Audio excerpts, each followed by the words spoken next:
We'll call the meeting to order. Today we have the 15th meeting of the Special Committee on the Canadian Mission in Afghanistan, and pursuant to the order of reference of Tuesday, February 10th, 2009, and the two motions adopted by the committee on Wednesday, October 28th, 2009, the committee commenced study of the transfer of Afghan detainees from the Canadian forces to Afghan authorities as part of its consideration of the Canadian mission in Afghanistan. I'm going to read the two motions here, but today we have two witnesses, two different panels. We'll start with Richard Colvin, the First Secretary, Embassy of Canada to the United States of America at the moment. Later on, as an individual, Laurie Balkenfor, Legal Counsel, and the second panel will consist of Peter A. Tinsley, Chair of the Military Police Complaints Commission, and then committee you have to go in camera to deal with the fifth report of the Subcommittee on Agenda and Procedures.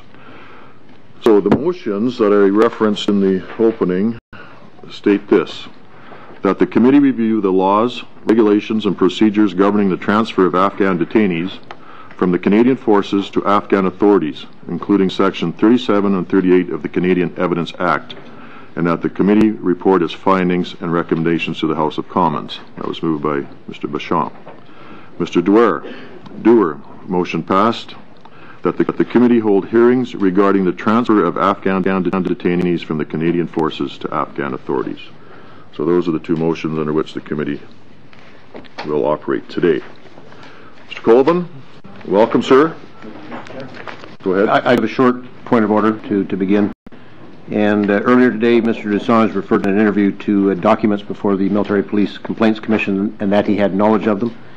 I don't know what was in these documents. I didn't know they had been publicly released. I'm just curious as to whether Mr. Deschamps has those documents, if they're tableable in English and French, and if he plans to refer to them during his questioning this afternoon. Mr. Desange? No, I don't have the documents, and the documents that I would have would be public documents. We don't have any other documents. I don't have any other documents. Fair enough. I want to clarify. Okay, thank you for that. Mr. Colvin, before I start, I would like to just give a brief statement, and I think it's an assistance to yourself, sir.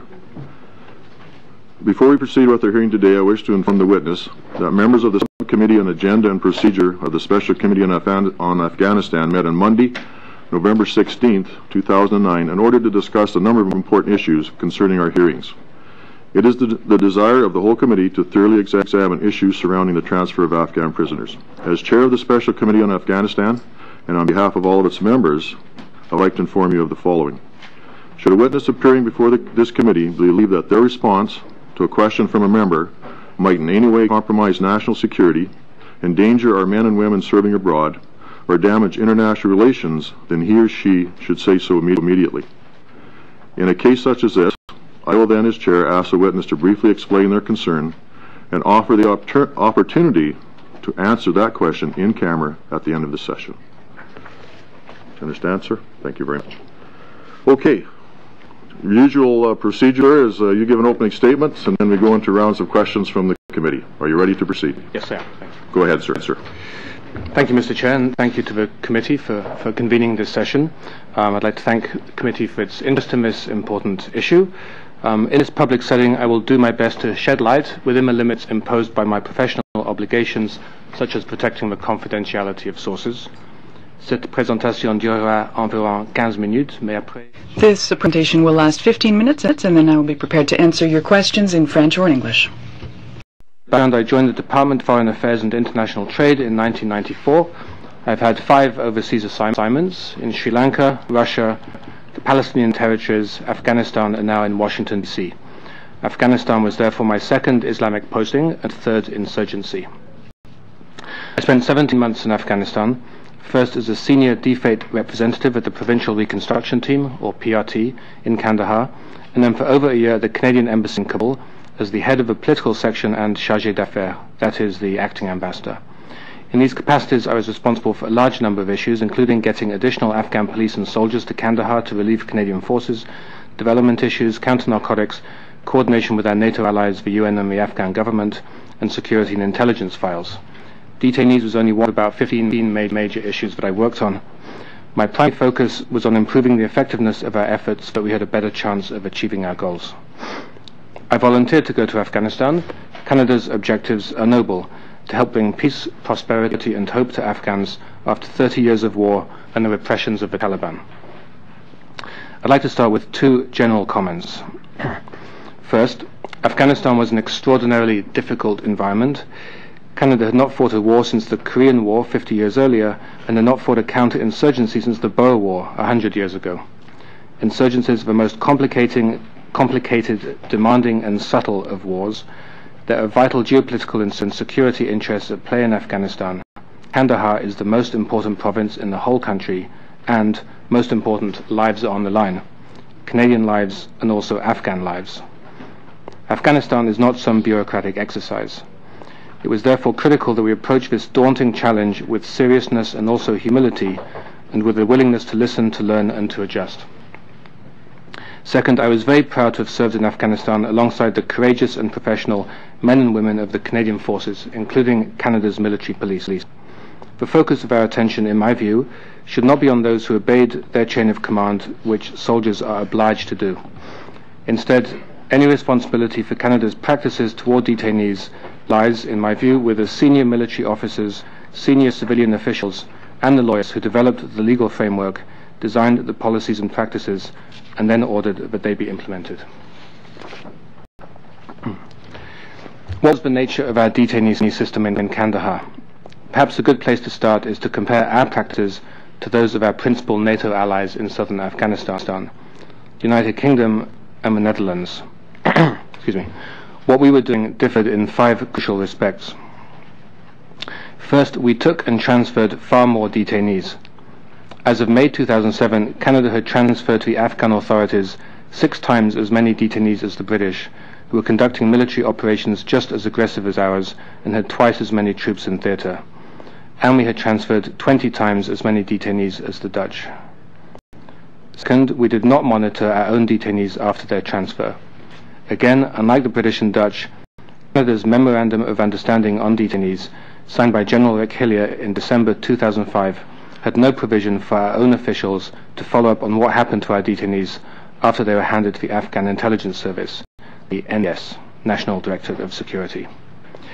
Instead, our detainee system relied upon 2 human rights groups to monitor the well-being of detainees after transfer: the Afghanistan Independent Human Rights Commission, or AIHRC, and the International Committee of the Red Cross. Unfortunately, the AIHRC had very limited capacity, and in Kandahar were not allowed into the NDS prisons. So for the purposes of monitoring our detainees, they unfortunately were quite useless. The Red Cross is a very professional and effective organization. However, they were also no good for us as monitors. Once a detainee had been transferred to Afghan custody, the Red Cross, under their rules, could only inform the Afghan authorities about abuse. Under those strict rules, they are not permitted to tell Canada. Third important difference is that, again, unlike the Dutch and British, Canada was extremely slow to inform the Red Cross when we had transferred a detainee to the Afghans. The Canadian Forces leadership created a very peculiar 6-step process. Canadian military police in Kandahar had informed the Canadian Forces command element at Kandahar Airfield, who in turn informed Canadian Expeditionary Forces Command, or CEFCOM, in Ottawa.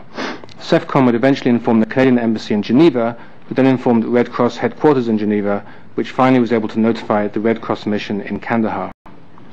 The process took days, weeks, or in some cases up to 2 months. The Dutch and British military, by contrast, had a 1-step process. They simply notified the Red Cross office in Kandahar directly. The Dutch did so immediately upon detaining an Afghan, and the British within 24 hours. In other words, during the critical days after detainee was first transferred to the Afghan Intelligence Service, nobody was able to monitor them. Canada had decided that Canadians would not monitor. The AHRC could not do so because they had very weak capacity and were not allowed into NDS jails. And the Red Cross in practice could not do so either because we did not inform them until days, weeks or months after we had handed over the detainee. In those crucial first days, what happened to our detainees? According to a number of reliable sources, they were tortured. The most common forms of torture were beatings, whipping with power cables, and the use of electricity. Also common was sleep deprivation, use of temperature extremes, the use of knives and open flames, and sexual abuse, that is rape. Torture might be limited to the first days, or it could go on for months. According to our information, the likelihood is that all the Afghans we handed over were tortured. For interrogators in Kandahar, it was a standard operating procedure. A fourth difference between us and the British and Dutch was our unusually poor record keeping.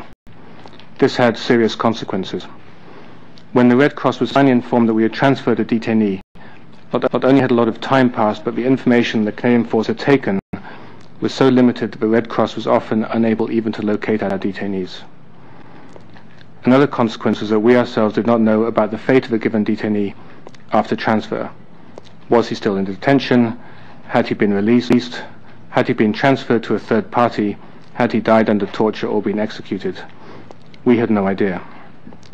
Once Canada did sign a new Memorandum of Understanding on 3rd May 2007, we tried to go back to figure out what had happened to the large number of Afghans we had already transferred. However, our records were so poor that the task was physically impossible. Excuse me.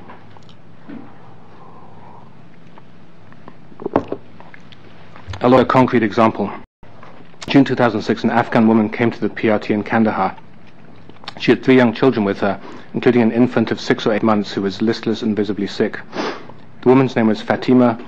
It was, in my view, an act of considerable courage for her to pass through checkpoints to our heavily fortified compound to talk to a foreigner. Her husband, Bismillah, was a taxi driver. One day he had gone to work but had never come home. Fatima came to the PRT to ask if Canada had detained him. I tried to answer her question, but Canadian records were so hopeless that I was unable to. The final difference, which is a very important one, is that Canada, unlike the UK and Netherlands, cloaked our detainee practices in extreme secrecy. The government immediately informed the Dutch Parliament as soon as a detainee had been taken. The Dutch also provided their Parliament with extremely detailed reporting on every stage of detention and transfer, and on the results of monitoring after transfer. The UK also announced publicly the number of their detainees. The Canadian forces, by contrast, refused to reveal even the number of detainees they have taken, claiming this would violate operational security. When the Red Cross wanted to engage on detainee issues, for 3 months the Canadian forces in Kandahar wouldn't even take their phone calls. The same thing happened to the NATO ISAF command in Kabul, who had responsibilities to report detainee numbers to Brussels, but were told, "We know what you want, but we won't tell you." Frankly, the operational security argument makes no sense to me. If we go into a village and take away 3 Afghans, everyone in the village knows exactly who we have taken. In practice, the information was being concealed, not from the Taliban, but from NATO ISAF, the Red Cross, and the Canadian public. To recap, Canada took far more detainees than the British and Dutch. Unlike our NATO allies, we conducted no monitoring. Instead of hours, it took days, weeks, or months to notify the Red Cross, which meant nobody else could monitor. We kept hopeless records, and apparently to prevent any scrutiny, the Canadian Forces leadership concealed all this behind walls of secrecy. As I learned more about our detainee practices, I came to the conclusion that they were contrary to Canada's values, contrary to Canada's interests, contrary to Canada's official policies, and also contrary to international law. That is, they were un-Canadian, counterproductive, and probably illegal. Starting in May 2006, as we in the field became aware of the scope and severity of these problems, we began informing Ottawa about them. We used the means available to us, that is, written reports and verbal briefings, to alert senior officials in both DFID and the Canadian Forces about the grave deficiencies of our detainee practices and their grave consequences. It was our function, responsibility, and obligation to provide such information and analysis. That was our job. The concerns we expressed, I believe, reflect mainstream views and values in both DFATE and the Canadian Forces. I know that my closest military colleagues in Kandahar were extremely troubled by what we were doing with detainees. We on the ground in Kandahar, civilians and military, informed DFATE and the senior military leadership about the notification problems to the Red Cross, the delays and inadequate information. We informed them about our very serious concerns about what was happening to detainees after transfer. We informed them about the lack of information being given to NATO. In our annual human rights report at the end of 2006, we informed them about systemic problems of torture in Afghan jails. By March 2007, we were orally warning Ottawa that the NDS tortures people, and if we don't want our detainees tortured, we shouldn't hand them to the NDS. And on April 24th and 25th, 2007, as the detainee issue was becoming a political crisis in Ottawa, the embassy sent 2 reports that offered Ottawa a solution.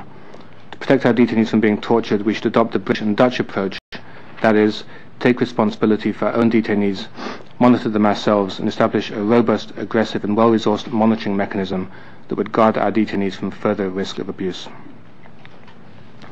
Senior officials in DFATE and the Canadian Forces did not welcome our reports or advice. At first we were mostly ignored. However, by April 2007, we were receiving written messages from a senior Canadian government coordinator for Afghanistan, the effect that we should be quiet and do what we were told, and also phone messages from a DFATE Assistant Deputy Minister suggesting that in future we should not put things on paper but instead use the telephone. In May 2007, a new ambassador arrived. Immediately thereafter, the paper trail on detainees was reduced. Written reporting from the field was restricted to a very limited circle of officials, which shrank further over time. And reports on detainees began sometimes to be censored, with crucial information removed. By summer 2007, internal censorship had spread to new areas.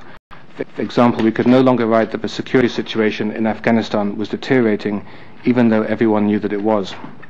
In terms of established DFATE practice, all of these steps were extremely irregular. By the end of April 2007, senior officials in Ottawa did accept the embassy's recommendations from April 24th and 25th. On May 3rd, we signed a new MOU with the Afghan government that for the first time gave us the right to monitor. DFATE accepted responsibility for that monitoring. However, the other part of our advice was not implemented. That is, to monitor effectively, we needed new resources, at a minimum 1 full-time officer, to conduct monitoring, as well as to manage the relationships with the NDS, NATO allies, human rights partners, and other partners. Instead, for the first 5 months of our new detainee regime, monitoring was done by a succession of officers, some of whom were in the field on short visits of only a couple of weeks. There was too little capacity and not enough continuity. The result was that, despite the new MOU, our detainees continued to be tortured after they were transferred. Perhaps I should say some of our detainees continued to be tortured after they were transferred. It was only in October 2007 that DFATE senior leadership finally sent a dedicated monitor to Kandahar. Within weeks he found incontrovertible evidence of continued torture. An Afghan in NDS custody told him that he had been tortured, showed him the marks on his body, and was also able to point to the instrument of torture which had been left under a chair in the corner of the room by his interrogator. Up to that point we had done what we could to monitor in Kandahar and also once in Kabul, the existing pool of detainees, at least those we could locate. Canadian officials interviewed numerous Afghans who gave very credible allegations of torture and in several cases still had marks on their body. But they'd all been tortured before May 3rd when the new MOU came into force. The late October 2007 case was, I believe, the first incident after May 3rd that we became aware of. However, because our monitoring regime was ineffectual, there may well have been other cases. October 2007 was 17 months after the PRT first informed senior officials in the Canadian Forces and DFATE about the very grave dangers facing our detainees after transfer. In other words, for a year and a half after they knew about the very high risk of torture, they continued to order military police in the field to hand our detainees to the NDS. And as far as I know, Canada, even today, continues to transfer detainees to the NDS in Kandahar. In October 2007, I left Afghanistan and started a new job in Washington, D.C. In April 2009, I was subpoenaed by the Military Police Complaints Commission. In response, DFATE, in collaboration with the Department of Justice, took 3 significant steps. First, they made it very difficult for me to access legal counsel. This ongoing problem has still not been resolved. Second, DFATE and the Department of Justice, again working together, blocked my access to my own reports from Afghanistan. I was told, we will decide which of your reports you require, and was given none of them. And third, government lawyers have threatened me under Section 38 of the Canada Evidence Act. This had the effect of placing me in an impossible position. If I refused to cooperate with the MPCC subpoena, I could be jailed for up to 6 months. However, if I did cooperate under Section 38, I could be jailed for up to 5 years. And when this warning was sent, DFATE and the Department of Justice, again acting together, were still withholding approval for legal counsel, depriving me of legal advice and protections. Final section, I hope I'm not taking too long. Thank you. Final section, asking the kind of rhetorical question, even if Afghan detainees were being tortured, why should Canadians care? I think there are 5 compelling reasons. Excuse me. First, our detainees were not what intelligence services would call high-value targets, such as IED bomb makers, Al-Qaeda terrorists, or Taliban commanders. High-value targets would be detained under a completely different mechanism that involves special forces and targeted intelligence-driven operations. The Afghans I'm discussing today were picked up by conventional forces during routine military operations and on a basis typically not of intelligence but suspicion or unproven denunciation. According to a very authoritative source, many of the Afghans we detained had no connection to the insurgency whatsoever. From an intelligence point of view, they had little or no value. Frankly, the NDS did not want them. Some of these Afghans may have been foot soldiers or day fighters, but many were just local people, farmers, truck drivers, tailors, peasants, random human beings in the wrong place at the wrong time. Young men in their fields and villages who were completely innocent but were nevertheless rounded up. In other words, we detained and handed over for severe torture a lot of innocent people. A second reason Canadians should care is that seizing people and rendering them for torture is a very serious violation of international and Canadian law. Complicity in torture is a war crime. It is illegal and prosecutable. Third, Canada has always been a powerful advocate of international law and human rights.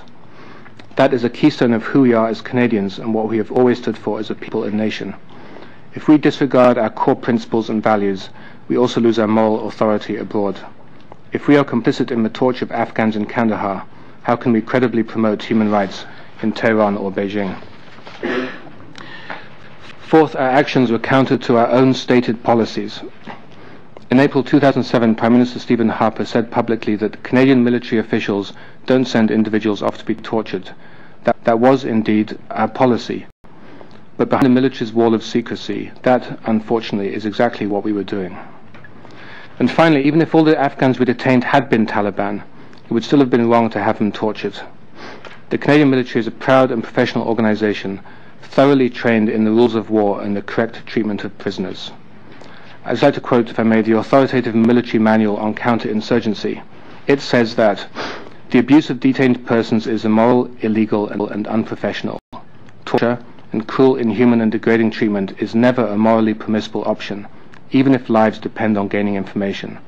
The methods used by the military must reflect the nation's commitment to human dignity and international humanitarian law. We look at our US allies who work with us in Kandahar. Their top commander, General David Petraeus, lists 10 big ideas of counterinsurgency. One is live your values. He said that whenever we place expediency above our values, we end up regretting it. In counterinsurgency, when you lose moral legitimacy, you lose the war. Canada's counterinsurgency doctrine makes the same point. Persons not taking part in hostilities, including fighters who have been detained, must be treated humanely. Once local citizens have lost confidence in foreign military forces, their sympathies and support will be transferred to the insurgents. Counterinsurgency is an argument to win the support of the locals. Every action, reaction, or failure to act becomes part of the debate. In Kandahar, Canada needs to convince local people that we are better than the Taliban, that our values are superior, that we will look after their interests and protect them. In my judgment, some of our actions in Kandahar, including complicity in torture, turned some local people against us. Instead of winning hearts and minds, we caused Kandaharis to fear the foreigners. Canada's detainee practices, in my view, alienated us from the population and strengthened the insurgency. Thank you for your attention. Merci. Well, thank you, Mr. Colvin, and we'll start the opening round. It's a 7-minute round. We start with the official opposition. Thank you, Mr. Chairman. Mr. Colvin, let me just say that at the outset that as a son of a Foreign Service officer, I'm very proud of your performance. But I want to ask you to try and explain for me why you think it took this 17 months for the Canadian government to realize that something had to change. You sent an action memo in May of 2006, and in your affidavit to the Military Commission you describe a number of memos and information that you provided. I wonder if now on reflection, and you can now tell us why you think it took so long for the Canadian government to realize that the procedures had changed because something substantially had gone wrong? A good question, Mr. Ray.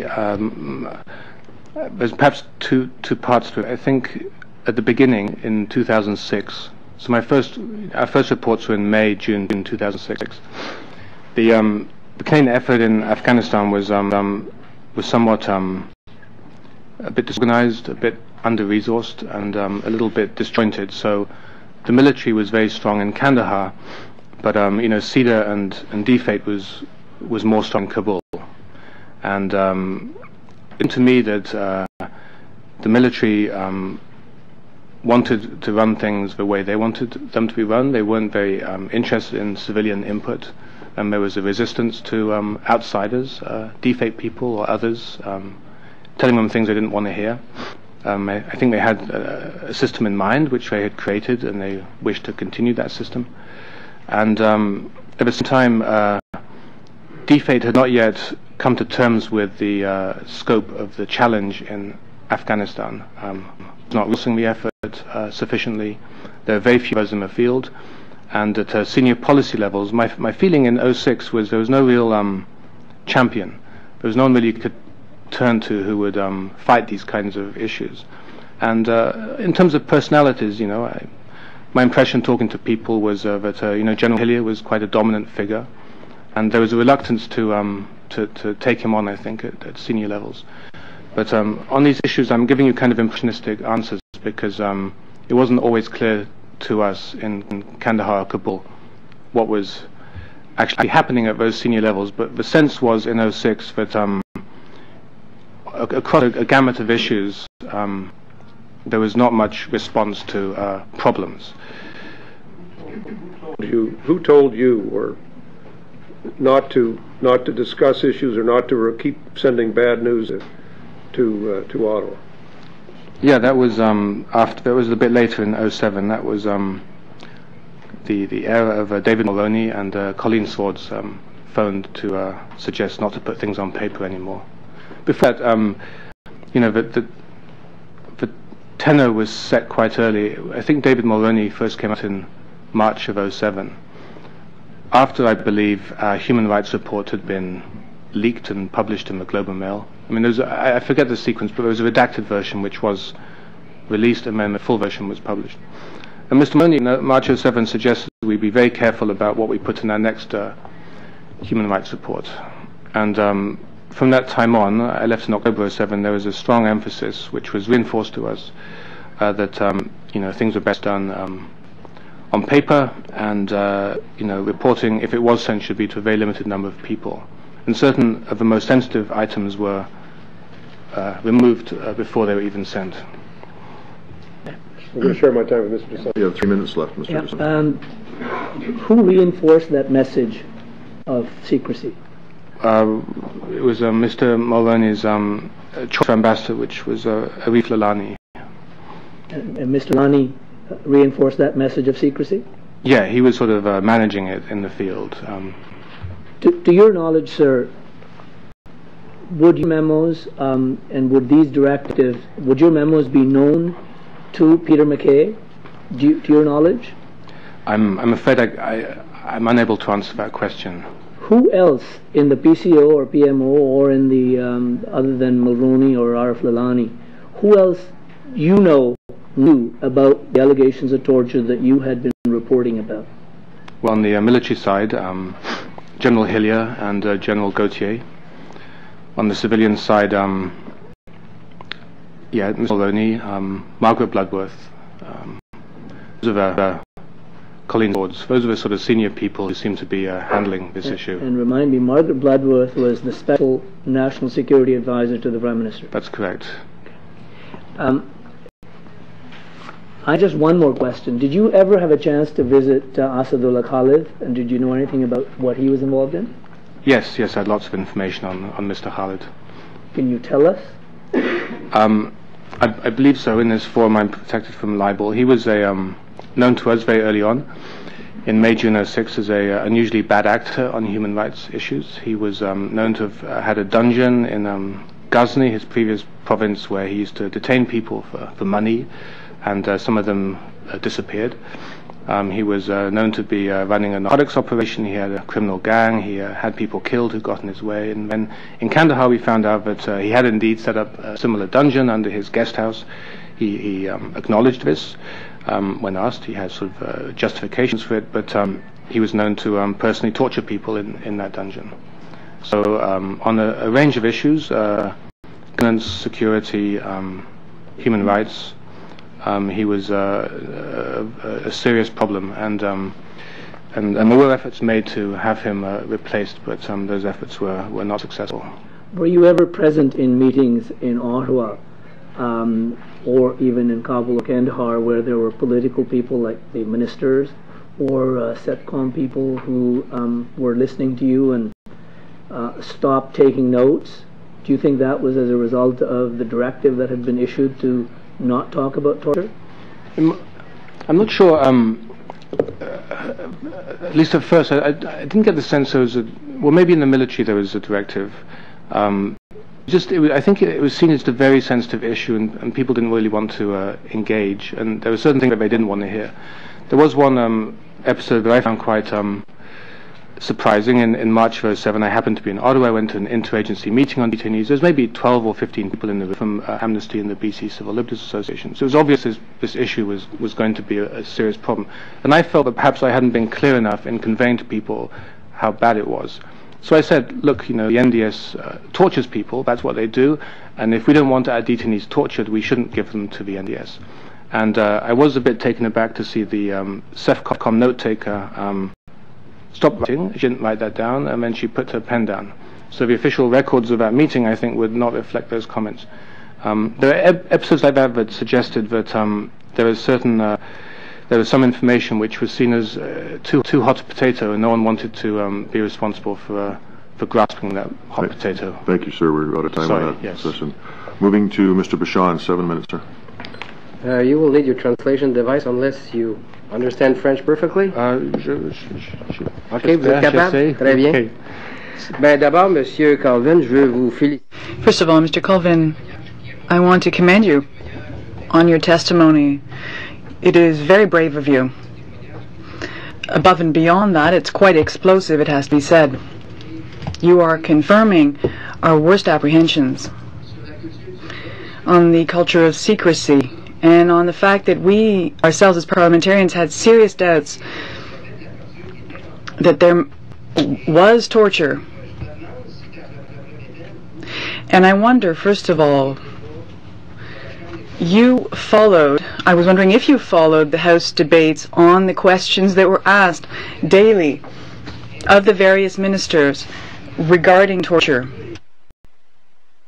The ministers were saying, no, there was no torture. Did you follow that? Yes, I did.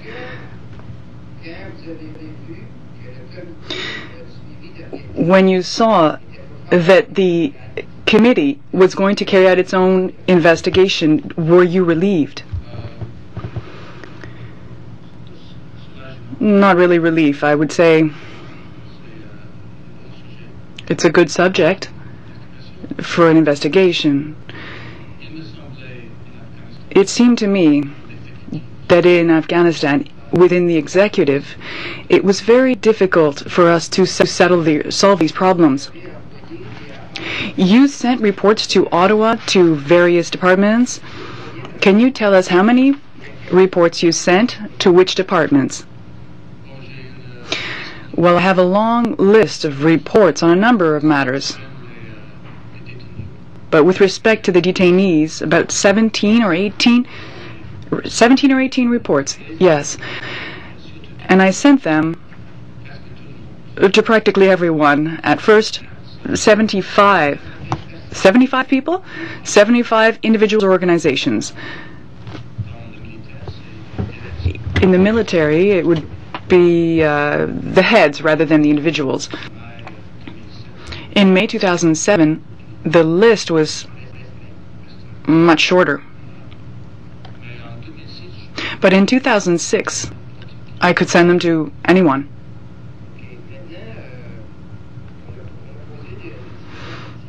a variety of parties, members have asked questions about the PCO, you know, the Prime Minister's Department, that would have asked diplomats not to reveal any information regarding the torture of Afghan detainees. Were you aware of these allegations?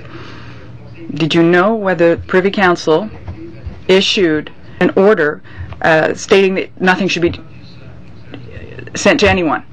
I did not see that myself, but there was pressure from Mr. David Mulroney, but at the time he was at Foreign Affairs.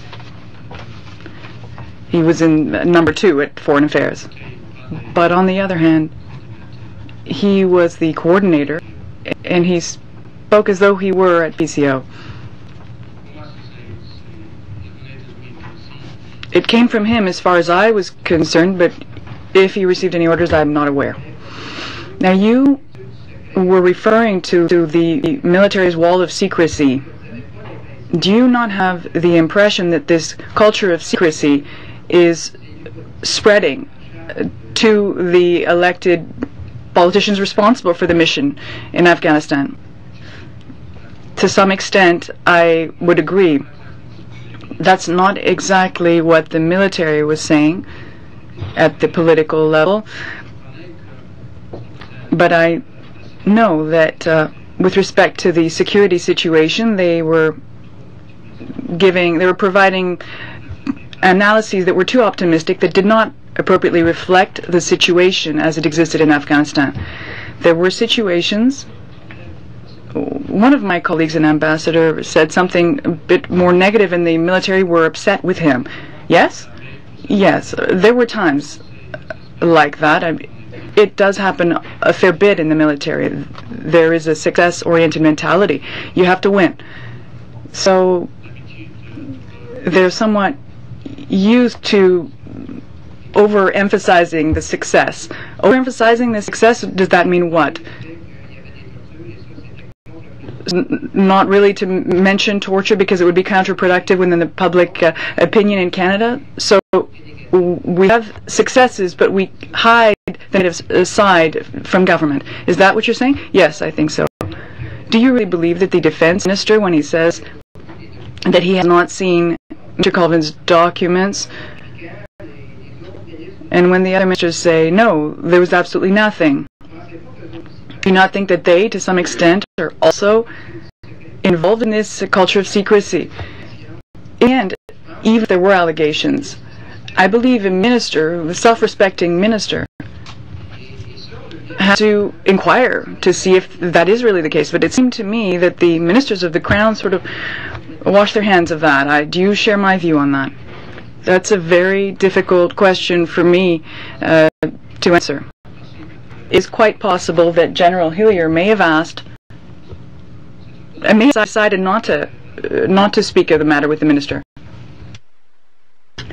I worked for a year at the Department of National Defense, and there are a number of people that are very open and quite normal, but there are some that are very suspicious of civilians. It's just my opinion, but I would say that the detainee policy was perhaps even a secret the minister was not aware of, because it is not a defensible policy. In a secret for the minister, he might not have been aware of it. But you testified before the Military Police Complaints Commission. It isn't the military that prevented you from testifying. So something was done by politicians to continue to perhaps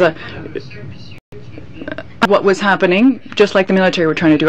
Are we not trying to somewhat gag the witnesses and close off that commission? I would admit to you that that is why, to some extent, we are here doing the work that politicians are preventing from having done elsewhere. Do you share that view? Yes, I share the same view. I'm referring to the situation in 2007 when the military would not have mentioned it to politicians. But today I don't think it's the military that is preventing that. Again, thank you for your courageous testimony. Thank you, Mr. Chair, and thank you, Mr. Colvin, for coming today. We've heard a lot of pretty bold assumptions being made across the floor, and some agreed with, some not necessarily agreed with by yourself. Can I ask you first, why did you decide to appear today as an individual instead of as a public servant? Oh, actually, I'm not aware I'm here as an individual and not as a public servant. Oh, okay, that's what it had said. Okay, sorry. I just... He's listed as a... No. As a embassy person. Now, on your affidavit, point number 64, you refer to first-hand information. Yes. And I want to ask you a really pointed question. Did you ever see yourself with your own eyes torture or, torture, anybody being tortured, anybody taking actual action, or is all of your information secondhand or from other sources that you may or may not have trusted? Sure. I saw firsthand people who had been tortured testify they had been tortured and had marks of torture. I didn't personally witness the act of torture. Now, are those marks of torture or marks of not necessarily marks of torture, marks of physical distress? Is it possible those were received through capture, through self-infliction, because these folks are instructed to carry out acts that will divert attention away from the truth? The circumstances of... we monitored 4 individuals in Kabul. One didn't want to talk to us, draw whatever conclusion you like. Of the other 3, none of them off the bat mentioned torture. They all said things, oh, it's good here, it's nice here, things are fine. And only when we pushed them what happened in Kandahar, then they told us. The responses were very... each one was distinct. One got very quiet, just said he'd been hurt. One said, it was nothing, yeah, they beat me a few days, and, and it was marks on his foot of being beaten. And the other said he described, in a more pained way what had happened to him, and also had marks on his body. So, our sense, there were 3 of us who took part in this monitoring visit. These were credible reports, and they also were consistent with the larger body of reporting on NDS practices in Kandahar. So they weren't first-hand; they were basically second-hand from people within the prison system. Yeah, well, it was first-hand to the extent that we sat and talked to the people who had been tortured. And these are people, some of whom are, we can argue or discuss how Taliban somebody is or what they've carried out, but these are people who have been engaged in, at least some of them probably killing Canadians, probably killing their own people. My feeling was, there's a complication here, which is the people we wanted to monitor, we had a hard time finding them. So the 4 people we monitored, we weren't really sure who they were because the records weren't very good. Later we got better information, and I think of the 4, maybe only one was actually one of the 4 we were looking for. But I was very struck, we were in the NDS jail, and they bring these people in, and then they left us. There was no guard, no one outside the door. We just sat there with these people, and it was very relaxed. And then when we drove away, being escorted back to their cells, just walking hand in hand, laughing with their jailers. And it was a very low security environment. So my feeling was, it had been hardened, Taliban, they were certainly endangering our lives, leaving us there. But all the atmosphere was that these were confused people who weren't being treated by their jailers as dangerous individuals. Is it fair to say the conditions in Afghan prisons are different than conditions in Canadian prisons? Yes, that's and not in a positive way. Yes, that's very true. Have you ever visited a Canadian prison and asked Canadian prisoners how they feel about how things are going and how they're being treated? No, sir, I haven't. Okay. I have, and generally the answer is, not good, which is what you'd probably expect from prisoners anywhere. Mr. Colvin, one of the recommendations coming out of Justice O'Connor's inquiry into the Meher affair was that consular officials posted to countries that have a reputation for abusing human rights should receive training on conducting interviews in prison settings in order to be able to make the best possible determination of whether torture or harsh treatment has occurred. Now, you're not a consular official, I recognize that, but have you ever received that kind of training? No, none at all. Okay, thank you. Are you familiar with the intelligence, what the intelligence and Section 38 experts call the mosaic effect? No. That's information that by itself may be innocuous, but put together, pieces of a mosaic then form a picture that can be, in fact, of intelligence use to people that aren't on your side. Given that, do you think the government has a responsibility to be very conscious of that mosaic effect, and what may seem like a piece of information that is of no consequence may in fact be of consequence if somebody puts it together in a mosaic? Yes, I absolutely accept that the government has a duty to protect its people and its interests. Okay. Now, in your memos and emails and so on, a lot of them had, a very, very long list of addressees, 76, on the CC line in several of them. If I were trying to get, and you were a co-author on some of these memos, you were not the principal author, you were shown as a contributor on many of these. Mostly I authored them, but sometimes other people were consulted on. Generally I sign them and send them myself. Can I suggest to you that if I was trying to get somebody's attention about something serious, that I would direct it, pretty carefully and precisely at, the level that I thought should do something about it, even if that was a minister. Sure. Usually they'd be on these reports, so 4 people on the 2 line, which were the kind of key divisions at DFATE, who I expected would reply, and then the other 72 would be on the CC line, just, for your information. It could be anyone from our mission to NATO to, different D&D departments. Now, do you have any idea how many reports like this are produced daily in Afghanistan, for example, or in a mission of that size? Yeah, I have pretty good sense. A lot.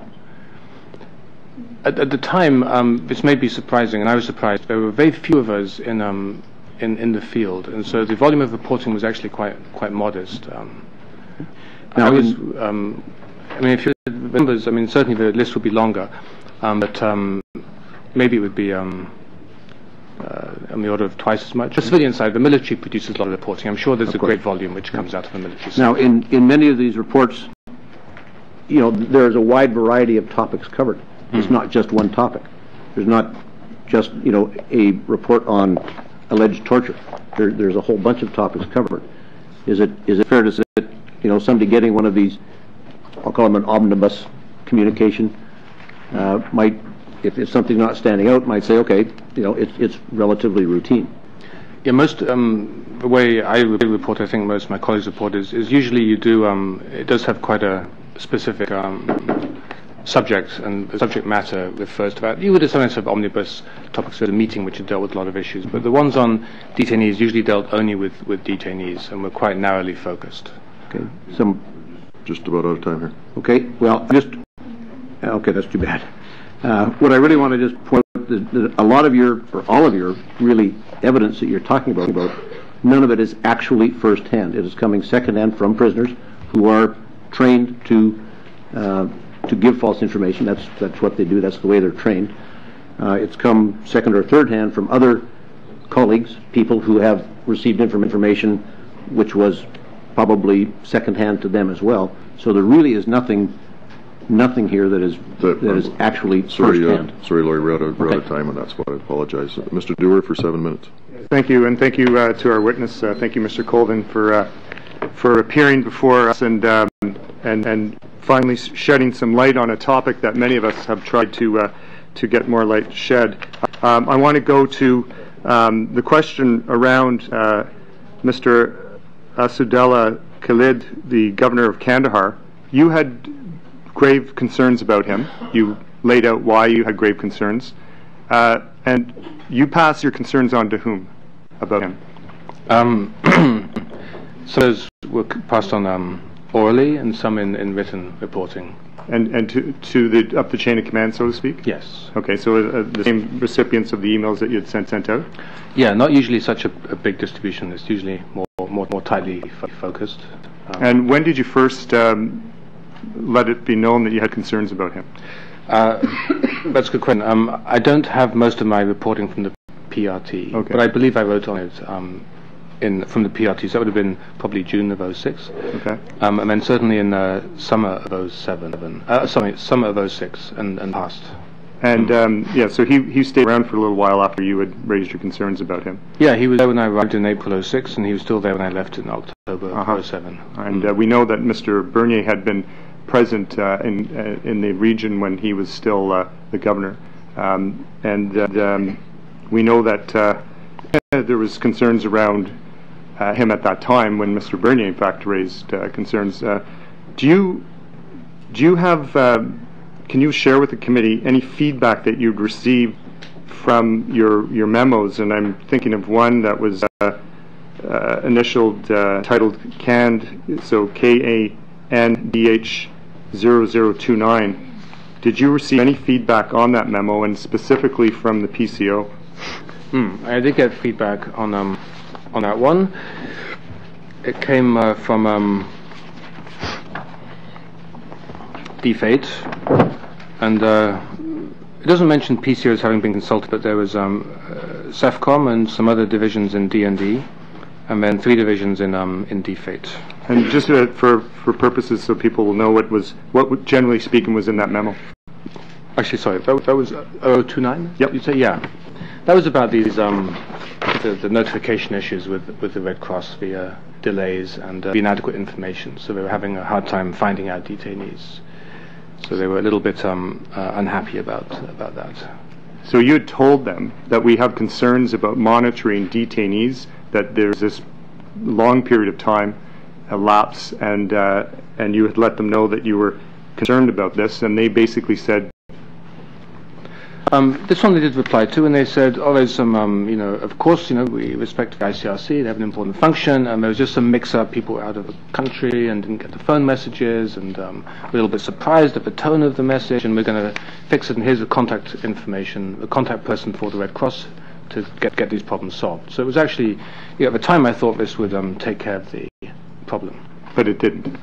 I think there were some ameliorations, but then when this issue flared up again, almost 10 months later, it seemed that the delays were still substantial, of 2 weeks and more. So just to capitalize, you've said to us that you were aware of, and there had been wide reporting of torture that had been going on.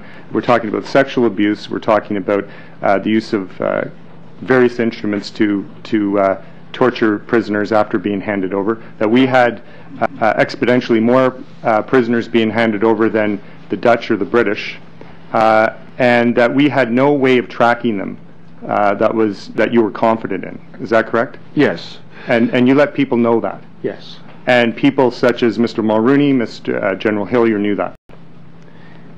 Yes. And how did you feel when no one did anything? Well, and I should say that, I think I mentioned at the beginning, detainees was one of maybe 15 issues I had, and so in the summer and fall of '06, we were really caught up in the Operation Medusa, trying to get forces down to replace the Canadians. There was a lot of activity, just in kind of security issues and some counter-narcotics issues, police reform. So I was mostly busy with that. I wasn't really following this, I'm afraid, quite as closely as I should. We then later in the fall or late summer heard about problem with ISAF, came and complained as well. They weren't getting information from the Canadian forces, and that's when I began to think there was maybe something more systemic going on. And then around the time, I guess early '07, then it really began to sink into me that these problems, which I thought had been rectified, and I should probably have followed up to check, had not, or they'd been temporarily fixed and then seemed to have recurred, and the underlying problem of transfer and what happened after transfer had but when we hear the government ministers say there were no evidence of torture during that period of time until they found out later, and they said they changed everything. Your evidence would be that there was notification that this torture was going on and that you had reported that? Yeah, there was kind of this key message, I guess, of June 2nd of 2006, and in this context, in the public context, I can't really reveal the source or sources of that information, but it was an extremely credible sources that expressed to us serious concern about treatment after transfer, and gave some sort of adjectives describing treatment and hinting at a lot of abuse. So that was sent in June 2nd, '06, and it was in the context of a report on the prison, supposed prison and the conditions of the prison. We were looking at renovating its infrastructure. So, but I made careful to flag at the beginning and at the end that the key issue, the key concern, in fact, wasn't the prison, but it was what was happening to the detainees after they'd been transferred. Do you think we still have well, let me put it this way. I received a note from someone who had experience in the field, and they said they're still concerned about the transfer of detainees and the monitoring of NDS. My feeling was always we shouldn't be giving detainees to the Kandahar NDS. And I mean, the NDS, I'm not pointing the finger at them even. I mean, they are who they are. They've got a job they're trying to do. There's a war going on in Kandahar, and it's a very harsh, violent environment. But knowing what we know about Kandahar NDS, I would say they're not a suitable partner to be giving our detainees to, but it's very hard to protect people. You would need a very rigorous, aggressive monitoring system. I think you could probably create that, but you'd really have to, let them know that the second anything happened, you'd be knocking in the door of, President Karzai if need be, and there'd be consequences for them, and you'd have to be in there, maybe not every day, but certainly every week. And you'd also need to have relationships with them where you could get access. There's all kinds of caveats you'd have to meet first. Were you aware of problems around translation in terms of handing over prisoners? That we didn't have people who actually spoke the language, and that there were some concerns about whom we handed over? Short response, please, yes, Mr. no, I Brown. wasn't aware of those concerns. Thank you. Thank you. That ends the opening round. We get into a 5-minute round now. We're just about to our hour here, but we'll get started. And the way this goes is, of course, the government, official opposition, government bloc, government, official opposition, government, NDP. So we'll see how far we get into the list here. If you have any time left, I'd like to share it with Mr. Hahn.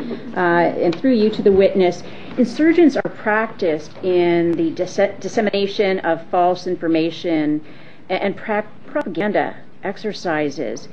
The Al-Qaeda handbook devotes an entire chapter on getting information by pretending to be someone you're not. So while the story of Fatima was quite touching, it is really quite typical for Taliban to send a seemingly innocuous individual in to gather information on where their fighters are being held.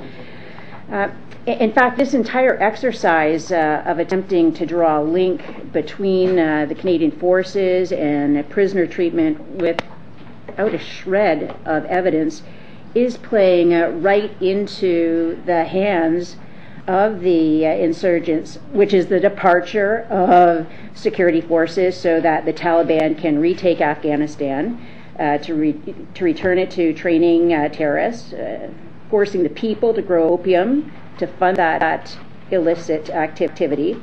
So allegations of torture these allegations that are being discussed here today would not even hold up in a court of law. So the fanning of the flames of outrage over allegations, however unproven, are really having the desired effect of on Canadian people of wanting our troops to return even quicker. So let's go to to something that the Taliban and insurgents are very good at. And General Atkinson himself has stated in Defense Committee that, first of all, they're masters at information operations, and just because we're sitting inside they are sitting inside the middle of Afghanistan in the mountains in the desert, and in an area where you could argue there's very little communication. There's cellular technology, and they have access to the internet through satellites. When there's a story being printed in the Ottawa Citizen today, no matter what it is, it's being read. If it's in the BBC News or from somewhere else, they've got it. They know how to take and plant false stories, how to push stories out and everything else. Their ability to react to things on the ground is something that's very practiced. They've used it against us. It's something that we combat and work on. It's called information operations. We do it to them, and they do it to us. And that's a quote from General Atkinson in Defense Committee. So let's go to the allegations that after the Canadian forces transferred prisoners, the Canadian forces did not harm our prisoners. In fact, we visited, when the Defense Committee visited CAF, we saw Taliban prisoners who'd been wounded and who were being treated with the same care that our very own soldiers who they shot were being treated. So we have to make this very clear that our soldiers had nothing to do with these allegations of torture. First question, are insurgent prisoners given private cells? You were visiting the prisons, are they put in their own cells individually? Yeah, if I can just, on your previous point, confirm that, I had never heard a hint that Canadians were involved in any of these things. In my sense of the Canadian forces are extremely professional, very well trained, and maybe one of the best militaries in the world, so I would share your high view of them. I mean, certain prisons, I have to say that I've never seen a prisoner in a cell. The ones we were monitoring were brought out, we interviewed them in a separate location, and we were given a tour of the prison facility separately. But in terms of going inside a cell when prisoners were in the cell, I didn't see that. So you don't know if they're held alone, or if they're with the other insurgents, or with the regular criminals from the population? The information I had is they were sharing cells. There were overcrowding problems at nearly all these prisons. In Sarposa and Kandahar, the so-called political, which are the security prisoners, they're kept quite separate from the general criminal population. And the NDS jail we went to in Kabul, kind of by definition, it's only political, meaning security prisoners. The NDS aren't holding common criminals there. And I think it was maybe 4 or 5 to a cell typically. That's what the NDS acknowledged too. They said, we have overcrowding problems, and actually they'd like us to build a bigger facility for them because they were, it was quite old, and it was a city-era prison. It was a bit in poor condition. We ran a little bit over there. Okay, for sorry. that. We're out of time, 5 sorry. minutes. 5 minutes is good. Mr. Over to the official opposition. Thank you. Mr. Colvin, I'm going to ask you some very brief questions, and I would like brief answers. As you know, we're running against time here. You said General Hillier knew about these allegations of torture. Can you tell me how and when? In my sense, from early on, is Gautier. I may have put him on the address list for these reports, but he would have told General Hillier. In April '07, I deliberately added General Hillier to a key report to put him by name. But the Gautier to Hillier channel, I think, was a very reliable one. Okay. You said that Margaret Bloodworth and Arif Lalani were the people who reinforced the issue about secrecy and not writing about these issues in the reports. When was that, and in what circumstances? Yeah, I should say it was David Mulroney rather than Margaret Bloodworth, and so that came quite early. The first report I sent after Mr. Lalani arrived, he took my 75 names and reduced them to 5 for the distribution list, and there was some very sensitive information, important information I thought, which was removed from that report as well. And that was that set the pattern. He was kind of inconsistent that way. He sometimes sign things off without any changes, but typically reducing the distribution list, and some things were considered too sensitive to send. And when was that? Well, that began end of April 2007. Okay. And when was Arif Lalani's involvement in this? Well, he arrived at the end of April 2007, okay. So... And you mentioned Margaret Bloodworth's name earlier. In what context? When we knew the Globe Mail's reporting was coming in April, we had advance notice, so we'd informed Ottawa, other people had too, and they developed a kind of detainee response. It's called a diplomatic contingency plan, and that had been signed off by Margaret Bloodworth. There was a couple of occasions where it seemed like the key decisions on detainees were being taken by Margaret Bloodworth, and I think the discussions on Astullah Khalid also went to Margaret Bloodworth. I have one more question, and I understand there may have been what I call a decision memo made for Peter MacKay, prepared for Peter MacKay to apprise him of the situation regarding torture in Afghanistan. Were you ever able to see that memo? I'm not aware of that memo's existence even. Okay. You've indicated that the circulation of the June report, June '06 and May '06 reports was far and wide, and eventually, about a year later, the circulation became narrower. Have you had any chance to talk to anyone from the upper echelons of the civil servant in the government that would tell you that they were aware, other people who were aware of these allegations of torture? DMs, ADMs, other than David Mulroney, Margaret Bloodworth, or Arif Lalani? Colleen Swords, certainly. Colleen Swords, yeah. Other than that, anybody else? Well, the Privy Council office was copied on a lot of them, so the Foreign and Defence Policy Advisor, I suppose.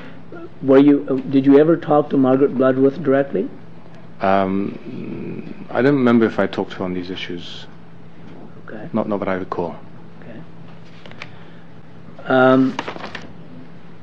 In terms of General Gauthier, you put him on the email list.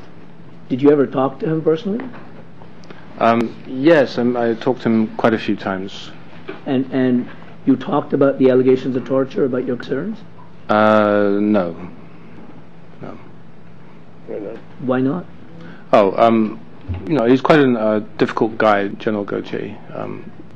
Somewhat unpleasant to deal with, and he was a tough guy to talk to. So I prefer to use the official channels rather than try and engage him where he could be simply just rude for no particular reason. So it's just a kind of personal sort of way he had of dealing with people. Well, maybe that was my experience, but I think he had that reputation, and he didn't really like dealing with the civilians. It was kind of his attitude that we're in charge, it's our province, and we're not interested in what you have to say. And that was not across the board, but at senior levels, with some officers, it was quite noticeable. And I think General Gauthier, in my mind, was the kind of primary advocate of that approach. Thank you. Yeah. You have left your colleague 30 seconds. Okay. That's been duly noted, Mr. And by giving that warning, you're out of time, Keith. I'm sorry, we'll have to come back to you. Over to the government. I'll start, Mr. Chair, and I'll hand it off to my colleague. I just want to make clear what was just said over there. There was no action memo that you're aware of to Minister McKay. I never heard of that. Yeah. Thank you. He didn't say there wasn't one. He said he wasn't aware of one. Thank you very much. Now, what you also said was that, I'm interested in what you did, and you've talked a little bit about it. Other than tell somebody in a report, some of which you were author, some of which you were co-author, some of which you were contributor, many of which went to 76 addressees, many of which covered many topics, not just one. Did you ever go to the Afghans? Talk about, with them about their, what was perceived or what was alleged. You did say you didn't pay as much attention as you should have. There's a war going on. You didn't follow up on things, all of which is understandable because there's a war going on. Likewise, General Gauthier, for whatever anybody may say about getting along with each other, there's a war going on. Did you ever do anything to actually follow up on those things in theater, in the way that you... I sense a bit of regret in your testimony that perhaps you should have done more. Did you ever follow up on any of that? I did. It was a little bit later. So it was more early 07. But not at the time. Yeah. And is it fair to say that improvements were made, obviously, in mid-07 with the improved agreement, and things have been better since? Now, you weren't there, I understand. But. Yes. I mean, there's still some issues that weren't quite fixed. I mean, from, kind of a sense of acquiring knowledge, so it took me a while to really understand what was the nature of our detaining system, yeah. Takes anybody time to acquire knowledge in that situation, I agree. My colleague. Mr. Colvin, you'll forgive me if I'm a little bit curious, in that out of 5,000 Canadians who have traveled through there, at least in that period of time, you are the one single person who is coming forward with this information. So you'll forgive me if I'm skeptical. For example, you testified today that when you drove away after the interrogation of those 4 prisoners, that you saw them laughing, holding hands, and walking back with their captors to their cells. I find that quite astounding. I mean, would I be going back to a cell with the people who had just finished punishing me? I don't understand that. Oh. I think the answer is that, these people had been detained in Kandahar. They had been, according to their information, of allegations, tortured in Kandahar, but then had been transferred to Kabul. And, they seemed confused. We don't know what we're doing here. And the NDS didn't really seem to know what they were doing there either. Some of these people just get caught up. And if they don't have money to buy their way up, they're just kind of stuck in the jail system. So the NDS, I think, also felt these were kind of probably people who maybe shouldn't have been detained in the first place. That was my conclusion. That the people we met were, just seemed confused and didn't know why they were there, and their judges treated them the same way. I apologize that I have trouble with the credibility of that. Are you fluent in Pashtun? No, I don't speak any. So then the testimony that you received from these prisoners was through an interpreter who may or may not have had his or her own motive for what they were interpreting for you. We used someone from the embassy who actually been killed in that same jail under the Taliban. The testimony, there was sort of lot of body language, and the body language accorded with the interpretation. And we'd used this guy before. He's a reliable interpreter. Can you see how I could arrive at a conclusion that you're an honorable gentleman who came to a conclusion that may not be correct? Thank you. Okay, thank you. There's just 1 minute left on that, but maybe I'll use it. We're at a crossroads here, and Mr. Colvin, I know that it was previously indicated that we had 2 witnesses and could probably assume an hour each, but we're over time on you already. In order to get to the second round completely, to be fair to everybody, it'll take another 25 minutes. Now, Mr. Tinsley is in the building and waiting, but did we have agreement to do that? We have bells at 5:30, don't forget. Bells at 5:30. Do you have... Chair, if I may, Mr. Tinsley is actually here in Ottawa, is that correct?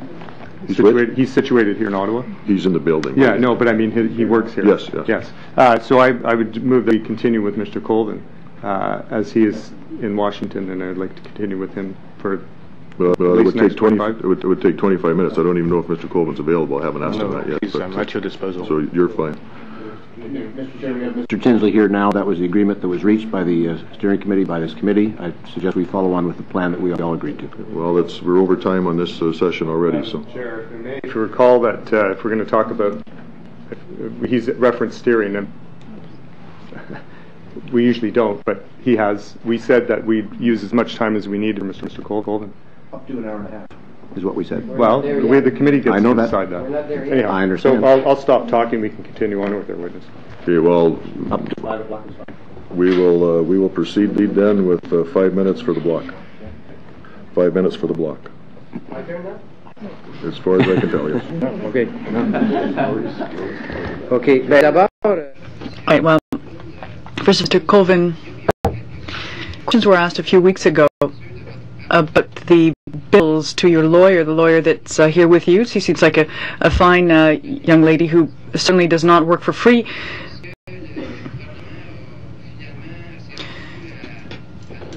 Did the government understand the idea of paying your legal counsel? Has she been paid for legal fees so far? Yet, but there's been an agreement that it would be. The problem that is remaining, that they're constantly trying to limit her billable hours. They're prepared to give her money in increments, small increments, and then there would be delays. You have to persuade them, and we have to sort of fight with them to approve these payments.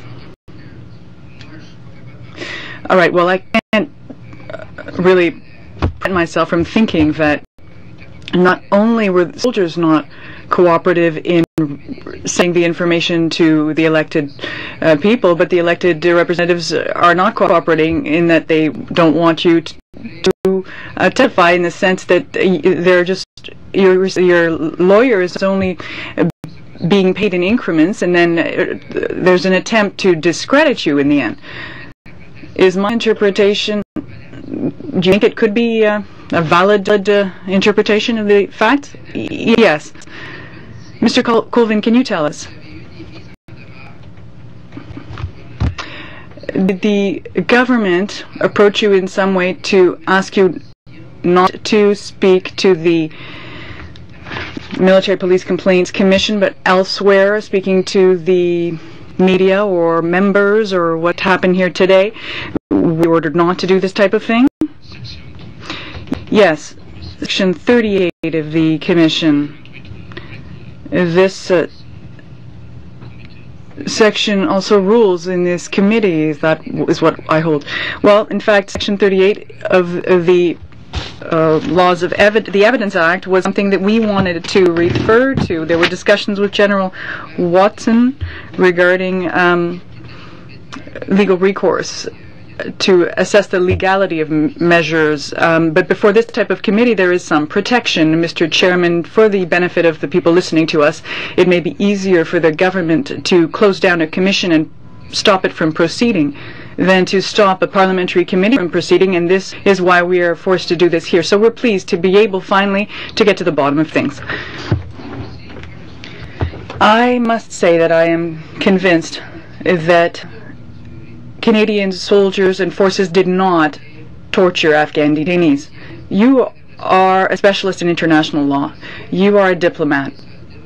Is there a danger for our forces? They are transferring prisoners to people who are being who may be torturing, highly suspect that they would be torturing, and that is a breach of the convention. Is do you share that view? Yes. Could Canadian soldiers be facing legal action because they are transferring detainees to authorities that we know they were going to be, of which we know will be practicing torture? Is that your reading of things? Yes.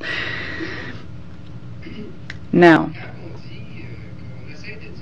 when people try to say that there are 5,000 people or more that went through Afghanistan and you're the only person to raise this issue, to your knowledge and knowing the military structure and hierarchy, are Canadian Forces military allowed to speak when they've given the order not to? Speak to whom?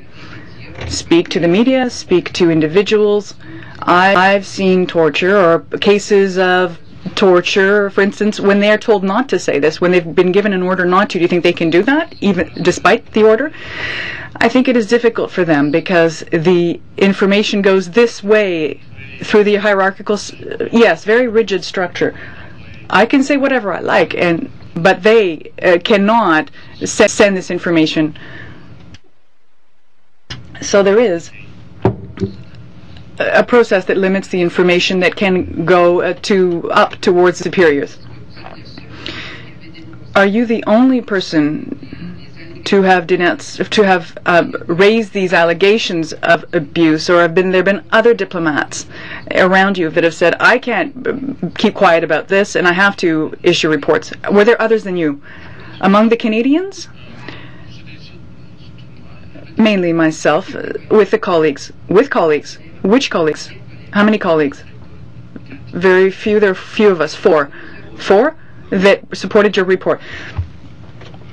How this is going to finish it up then is over to the government, back to official opposition, government, NDP.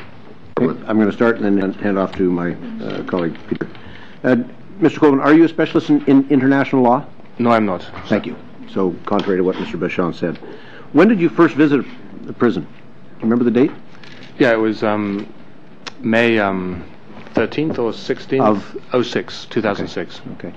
How long had you been sending reports on conditions in prisons prior to that? Was it that? No, I'd never done that. Okay, fair enough. Okay, hand off to Mr. Goldman. Oh, thank you very much. Thank you, Mr. Chairman. Mr. Colvin, you had mentioned that, or had said that you had no problem accessing the prisoners or gaining access to the prison to speak to the prisoners. And when I look at the transfer of detainee agreement, the one that was May 2007, and I'll just repeat some of this. Representatives of the Afghanistan Independent Human Rights Commission and Canadian government personnel, including representatives of the Canadian Embassy in Kabul and others empowered to represent the government of Canada, will have full and unrestricted access to any persons transferred by the Canadian forces to Afghan authorities while such persons are in custody. In addition to the International Committee of the Red Cross, relevant human rights institutions with the United Nations system will be allowed access to visit such persons as well too.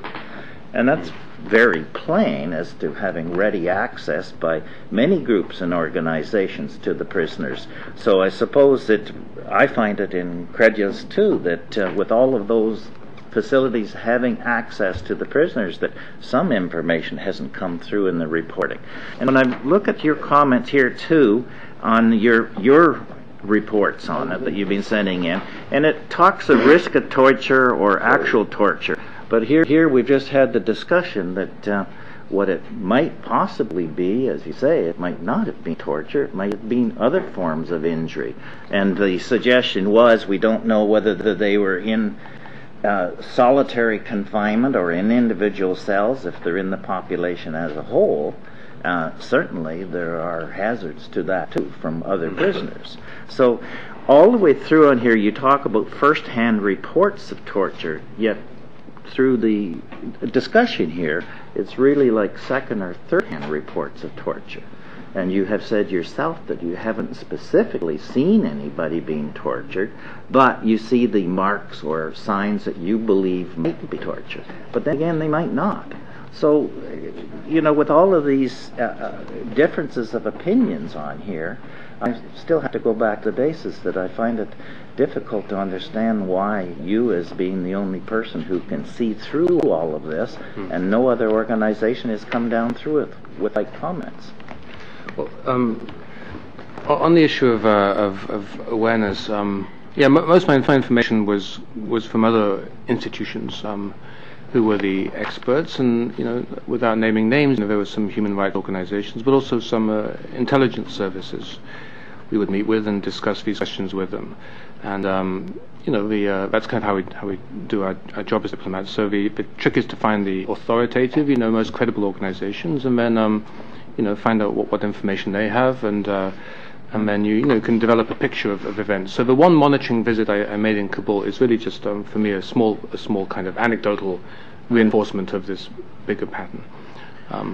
Well, because in your report here, as I said, it's mentioning treatment of detainees, procedure. And when you have the opportunity face up to speak to the general directly, you don't mention it. So I'm really, you know, in spite of having a relationship difficulty being able to communicate, I would think that would be the one common time that you could speak up right then and there. And if you have these great concerns for it, I would have thought that you would. Sure. I mean, sort of the principal way we're supposed to, you know, inform Ottawa is via these kind of more, you know, official channels rather than to a particular individual. Face to face.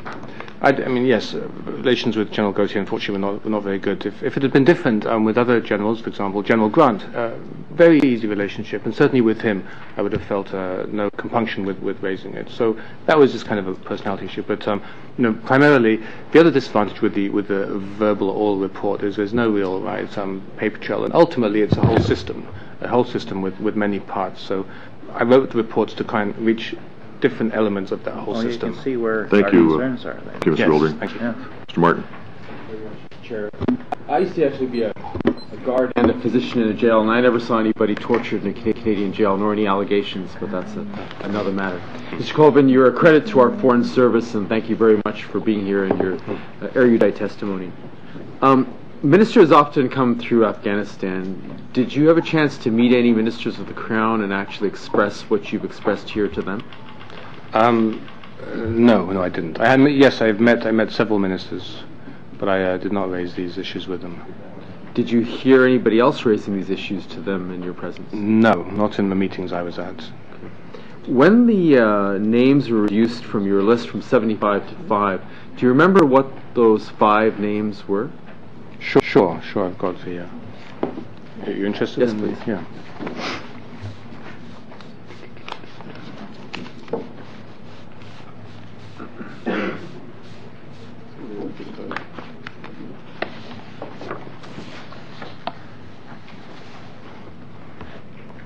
So it's the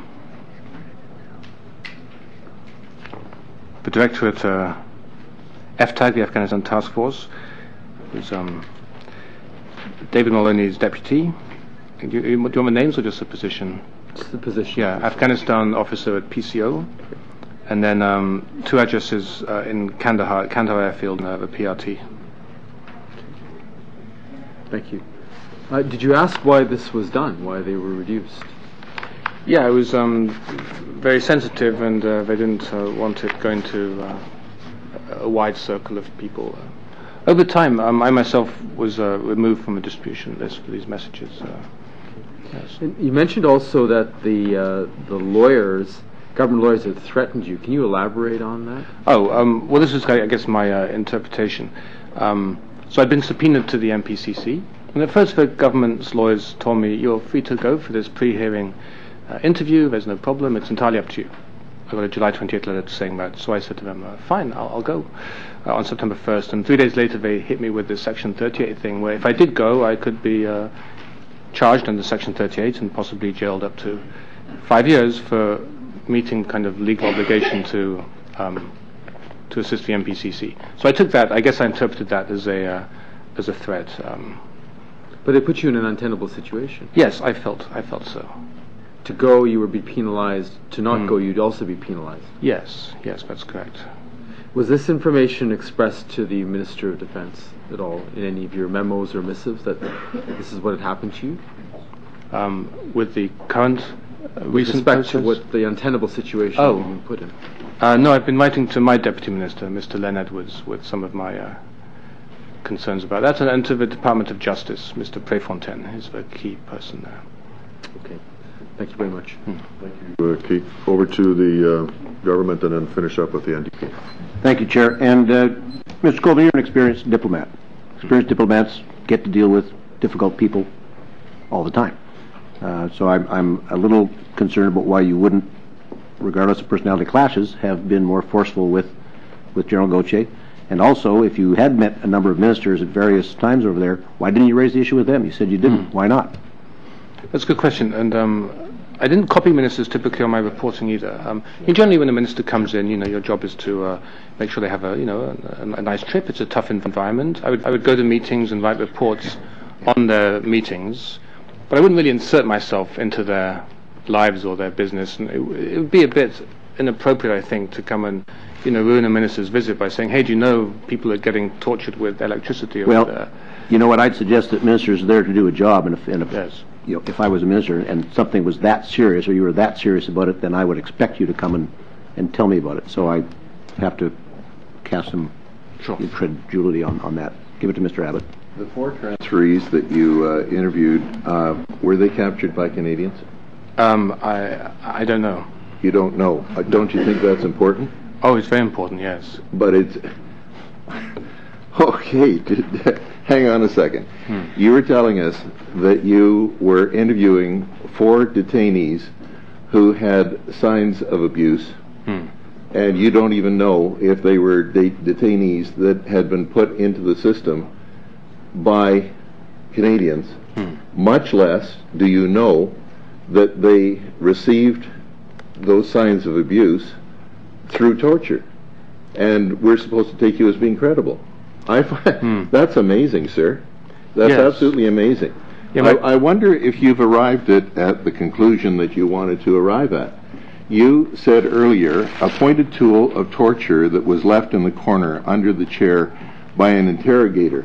Now, that could be taken as evidence of torture, or a tool that might have been used for self-abuse, or it could have been put there just for your benefit. I'm sorry, this is really quite incredible, sir.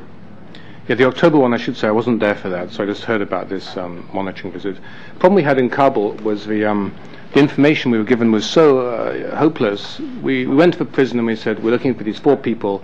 These are the names, and they're all taken in Kandahar. Could you produce these people? So it produced people who had names that were more or less similar, and we tried to figure out if these were the people we were looking for. And we settled on 4 who more or less matched the criteria we'd been given. Later, we got much better information, a full package, including photographs, the proper name. And when I looked at that, I concluded that of the 4 we had met, only 1 was the right person. But this was really a function of the record keeping. It was very poor. But with greatest respect, sir, it's not a function of the record keeping, it's a function of the credibility of your testimony. Those 3 people that you said were abused in prison as a result of being turned over by Canadians, you have just told us were not turned over by Canadians. What else can I say? Yes, I mean you're probably right. Maybe one of them was. I mean the monitoring visit. I didn't really want to do the monitoring visit. It's not really my job, and we didn't have anyone else. But the reporting I had sent on detainees, which went back to June 2006, wasn't based on first-hand interviews. It was based on meeting with organizations who, in our judgment, were credible, did have access and had reliable information. And so the concerns were drawn from those organizations, of which there were several, but I can't really name names in this forum, I'm afraid. So There's 1 minute left. thank you, Chair. I mean, I have to just follow on a little bit with Mr. Abbott and go back to everything we've heard today. I mean, there's been a lot of assumptions, a lot of allegations, nothing firsthand, nothing, it's all secondhand. You had opportunities to speak to people in authority if you were concerned enough about something, as you express, and we're all concerned about, those kind of activities if they're going on. You didn't take the opportunity to do that. All of your information is at very best secondhand.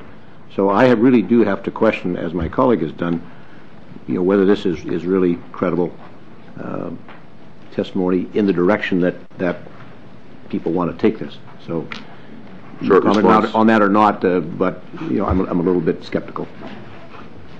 If you wanted to respond to that, that's more of a statement than a question. Yeah. Mr. Dewar. Thank you, Chair, and thanks again to our guests. I want to come back to the procedure that was in place. You were saying that we didn't have people on the ground to monitor. So, when we hear from the other side that questions about that, your whole point was that we didn't have people to actually monitor. However, you also gave evidence to say that both the British and the Dutch had a very accountable process within 24 hours with the British. Is that correct? Yes, correct. So in fact, and what did you hear from the British and the Dutch? Did you have any communication with them about the behavior of what was happening in the prisons about torture? Did they reference torture to you? Yeah, if I can generalize it, I met regularly with our NATO allies, a number of countries, and we discussed those kinds of issues, and I got information from them as well. And so they referenced the fact that when detainees, there are concerns about handing over detainees and what would happen to them when they're handed over? Yes, that's correct. When we look at the process that was put in place, one of the concerns was to monitor after, when prisoners were released. Was that a concern you had at the time you were there? In other words, when the prisoners were sent out, was there any monitoring process as to where they went? When they were handed over, Yeah. or after they were released from the prison? Oh no, we didn't even know usually what had happened to them. Like, if they were in the prison, they had been released. We didn't follow them at all once we handed them over. So we had no information at all on that. And you said in your testimony that there were concerns around, you listed a number of things of referencing torture in different manners. And in fact, one of the documents was that when you interviewed someone, they talked about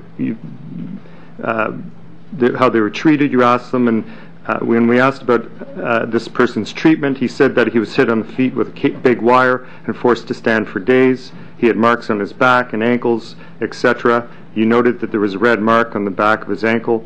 And they basically said that's how NDS interrogated him. So this was a typical way of treating prisoners? Yes, I believe so. And would you consider that a violation of Geneva Convention? Yes. Yes, I would. Can I ask if you would be able to share with the committee any documents that you have with you, so that we can reference them to do our work? I would be pleased to. I'm concerned about what the consequences might be if I were to do that. So, can I leave that to your counsel to go over and maybe decide what to share with the committee? Right now, or could we have a... No, I think we're here for a long time. So we can give it to you, and you can decide and send it in to us. I was told just this week that there are new documents that have been available in a redacted form, and I haven't had a chance to look at it yet, but I was given a diskette yesterday. Well, any information you have to share with this committee to do its work would be helpful. Certainly. Thank you. Thank you, Mr. Dewar, and Mr. Colvin, and Ms. Balkenforth. Thank you very much for your time, and I apologize for the temperature in the room. There's some trouble with the plant system here on the Hill, and we don't usually bring witnesses in and sweat it out of them like we did today. I apologize for that. Did you have anything to say in conclusion? Well, I appreciate your having organised this, and thank you inviting me and for treating me fairly, and it's nice to meet you all. Good, thank you very much. You. We're going to suspend for 1 minute while we bring in our next witness. Thank you, sir. If we could reconvene, please. We're running out of time, Mr. Tinsley, and I apologize for that to start with. But if we could just get everybody back to the table, please.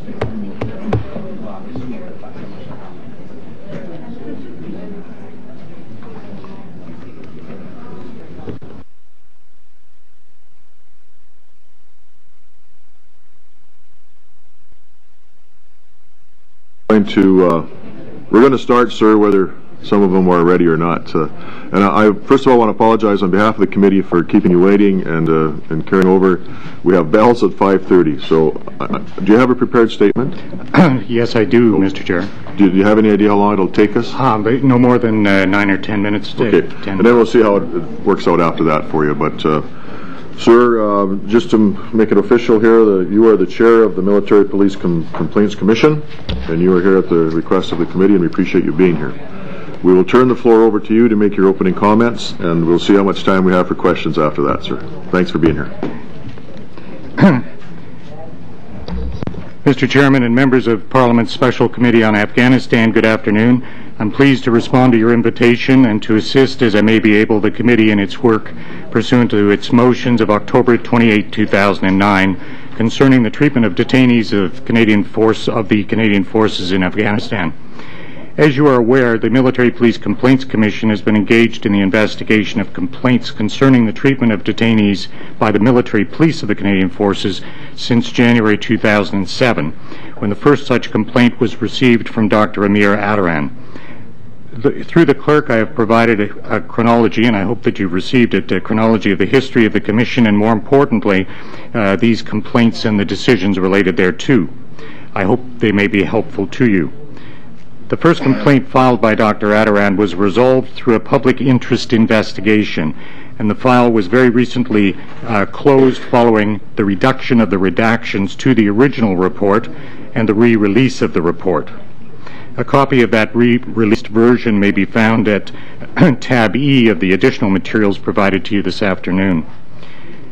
The other complaints also received in early 2007 from Amnesty International Canada and the British Columbia Civil Liberties Association have not been resolved and remain either before the Commission pending an adjournment of the Commission's inquiry by public interest hearing process, or before the Federal Court of Appeal pending a decision on the Commission's application for leave to appeal a decision of the Federal Court. Again, I have supplied the committee clerk with a chronology and the Commission's decisions in respect of these matters, which I hope may assist you in understanding my very brief remarks. It is because of these unresolved complaints that I believe that I've been invited here to speak to you and answer your questions.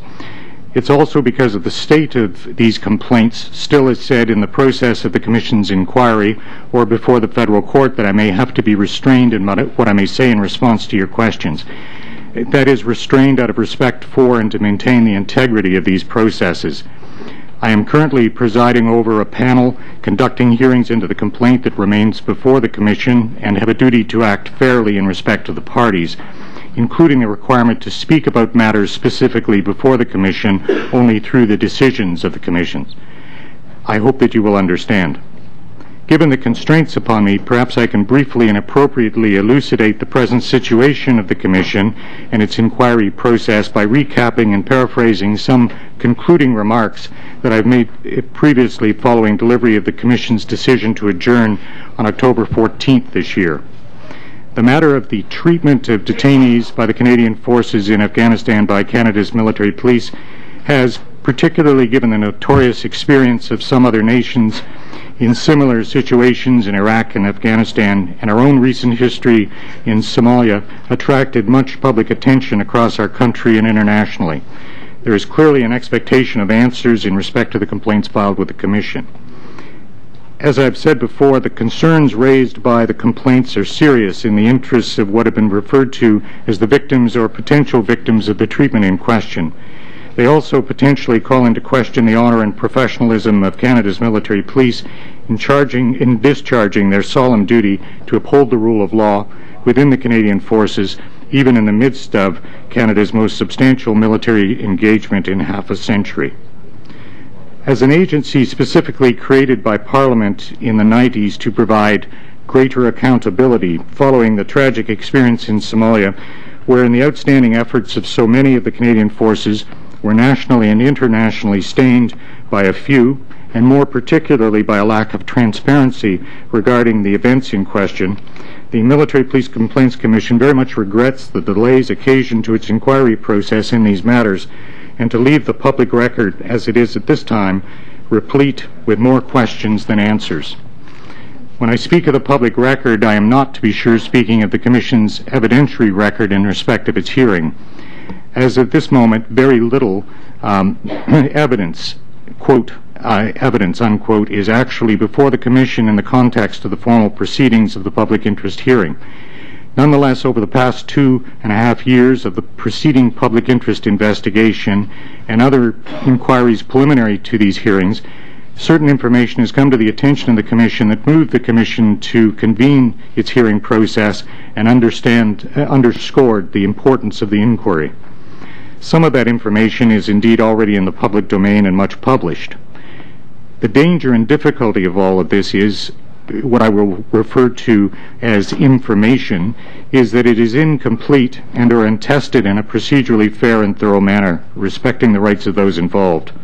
Accordingly, it cannot properly be referred to as a proper and complete evidentiary base of fact. As such, we, the Commission, and I cannot draw any conclusions or implications from such information, and I have cautioned the public to adopt similar restraint. The Commission also appreciates that the reality that by inquiring into the conduct of military police in respect of these allegations, facts may well come to light which reflect on the actions and decisions of those outside the military police. But, as has been said repeatedly, that was never the purpose or focus of this inquiry, only a possible and necessary contextual consequence exacerbated by public attention. However, for over a year, the Commission sought to address this complaint through an investigation without hearings, and for that matter, without challenge to its jurisdiction. But it was compelled to resort to the more formal and public route of a hearing, which was the only means available to compel production of information, or so the Commission thought. Agencies for the independent oversight of the police, like all parts of our administrative law structure, are intended to serve the people or community on behalf of the government that created them. That is, in the police oversight context, in maintaining public confidence in the police, unquestionably what should be a priority for any democratic government today. The norms of independent oversight of the police across Canada, and indeed such international norms as do exist, dictate that such oversight agencies be created in statute form with the purpose of providing independence, both real and perceived, from the government of the day, of which the police are an agent. This commission was so created in order to ensure its credibility and effectiveness in fostering public confidence in military policing, which effectively means the carrying and enforcement of the laws and standards that Canadians expect within their military, including from the chain of command, at home and abroad. Unfortunately, the fallibility of this arrangement has been exposed in the matter of the detainee complaints, when quite out of step with the normal situation wherein the principal challenge to police oversight is what has been often referred to as the blue wall. The government becomes the obstacle in the oversight piece as opposed to the police themselves. In such circumstances, notwithstanding establishment and empowerment by Parliament, experience to date in this matter has demonstrated that when the government does not cooperate, there is no equality of arms. By this martial analogy, which is also a legal one, I do not mean to suggest that the relationship between the government of the day and administrative tribunals is properly adversarial in nature. Quite the contrary, it is not. Indeed, they form part of the executive branch. However, administrative tribunals such as, or as including police oversight agencies, are generally intended to serve the public interest by bringing to bear their particular expertise in a quasi-judicial fashion, including a certain independence from the government of the day.